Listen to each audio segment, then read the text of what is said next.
പുതിയത് കഴിഞ്ഞ ദിവസങ്ങളിൽ ഉണ്ടാക്കിയതാണ്. ഞാൻ പറഞ്ഞില്ലേ എനിക്ക് വേറെ 2 ഓർഡർ ഉണ്ടാക്കി പറഞ്ഞിട്ട് ചെയ്ത് കൊടുത്തതാണ്. ഇത് 2 വയസ്സിനുള്ള കുട്ടീൻ്റെ സ്കേർട്ടാണ്.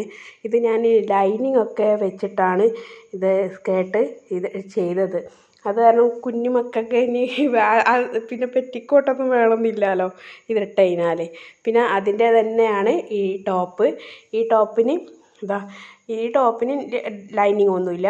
പക്ഷേ ഇതാണ് ബാക്ക് ഭാഗം. ഈ ബട്ടൺ വരുന്നതാണ് ബാക്ക് ഭാഗം. ഇത് ഫ്രണ്ട് ഭാഗം. പിന്നെ കഴിഞ്ഞ ദിവസം ഞാൻ ഇട്ടതിൻ്റെ കംപ്ലീറ്റ് ആക്കിയ കാണിക്കാമെന്ന് പറഞ്ഞത് വീഡിയോയിൽ. പക്ഷെ അത് ഞാൻ എന്താ പറയേണ്ടത്, അതിന് ഇനി കുറച്ചും കൂടി പണിയുണ്ട്. അതിനി ഒന്നും കൂടി ലെങ്ത്തും കൂട്ടണം, ഇതിന് ലൈനിങ്ങും വെക്കണം. എന്നാലേ ഇതിന് കംപ്ലീറ്റ് ആവുള്ളൂ. കേട്ടാ, എനിക്കിത് ഒറ്റയ്ക്ക് വീഡിയോ എടുക്കുന്ന കാരണം ഇതിങ്ങനെ എടുത്ത് നിവർത്തി കാട്ടാനൊന്നും കഴിയില്ല. കേട്ടാ, ഇതിനിപ്പോൾ ലെങ്ത്തും കൂടി വെച്ച് ലൈനിങ്ങും കൂടി വെച്ച് കഴിഞ്ഞാൽ അടിപൊളിയാവും ഈ ഉടുപ്പ്. ഇനി ഇതേപോലെ തന്നെ മിഡി വേറെ ഒന്ന് ഉണ്ടാക്കി വെച്ചിന്. വൈറ്റ് സ്കേർട്ടും നല്ല മെറൂൺ ടോപ്പും വന്നിട്ടുള്ള, അതും വീട്ടിൻ്റെ അടുത്തുള്ളൊരു കുട്ടിക്ക് വേണ്ടി ഉണ്ടാക്കിയതാണ്. അവർക്ക് തന്നെ ഒരു ഫ്രോക്കും കൂടി വേണമെന്ന് പറഞ്ഞിട്ട് അതും ഉണ്ടാക്കിന്. അത് ഞാൻ അടുത്ത വീഡിയോയിൽ കാണിക്കാം.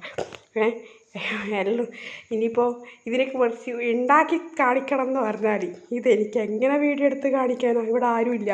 ഇത് ഞാൻ ഒറ്റയ്ക്ക് തന്നെ ചെയ്യണം. ഇപ്പം തന്നെ ഞാനിത് അവിടെ നിവർത്തി മേശയിൽ ടേബിൾ മേൽ നിവർത്തി വെച്ചിട്ടെല്ലാം ഈ കാണിക്കുന്നത്. അപ്പം ഇനി അടുത്ത വീഡിയോയിൽ കാണട്ടെ എല്ലാവരും. കഴിഞ്ഞ വീഡിയോ ഒരാൾ വിലയെല്ലാം ചോദിച്ചിന്. എനിക്ക് വില പറയുന്നതിന് ഒരു പ്രശ്നമില്ല. കാരണം ഇതിപ്പോൾ ഞാൻ ഈ കൊടുക്കുന്ന ഈ മിഡിക്ക് ഞാൻ 750 രൂപയാണ് വാങ്ങുന്നത്. പിന്നെ വലിയ കുട്ടികളതെല്ലാം ഞാൻ ഇപ്പോൾ അന്നൊരു കമൻറ്റിൽ ചോദിച്ച് 6-7 വയസ്സുള്ള കുട്ടികൾക്കുള്ള ഇതിന് എത്ര റേറ്റ് എന്നല്ലോ. അപ്പം മിഡി ടോപ്പെല്ലാം കുറച്ച് റേറ്റിലാവും. പിന്നെ ഞാനത് വലിയ കൂടുതലാണെന്നൊന്നും പറയുന്നില്ല. ഇതെൻ്റെ ഒരു സന്തോഷത്തിൽ ഞാൻ ചെയ്യുന്നതാണ്. അപ്പോൾ അതിൻ്റേതായ നൂലും കാര്യങ്ങളും എല്ലാം ചിലവ് നോക്കിയിട്ട് ഞാനൊരു എമൗണ്ട് പറയുന്നതാണ്. എന്താ കൂടി പോയാൽ 1500 ആ റേറ്റിലാണ് ഞാനത് ഉണ്ടാക്കുന്നത് 7 വയസ്സുള്ള കുട്ടികൾക്ക്. ഓക്കെ, ഇനി എല്ലാവർക്കും ഇതിൻ്റെ എന്തെങ്കിലും സംശയങ്ങൾ കാര്യങ്ങൾ എന്താ പറയണ്ടേ ചോദിക്കട്ടെ. ഞാൻ ഇപ്പം തന്നെ അവരിട്ട കമൻറ്റ് ഞാൻ ഇന്നാണ് കാണുന്നത്. കുറച്ച് പ്രശ്നങ്ങളെല്ലാം എനിക്കിപ്പോൾ തന്നെ സംസാരിക്കുമ്പോൾ ചെറിയൊരു എന്താ പറയുക സ്ട്രോക്ക് വന്നതിൻ്റെ പ്രശ്നമാണോ എന്നറിയില്ല. എനിക്ക് സംസാരിക്കുമ്പോൾ കുറച്ച് കിതക്കും പോലെയെല്ലാം എനിക്ക്.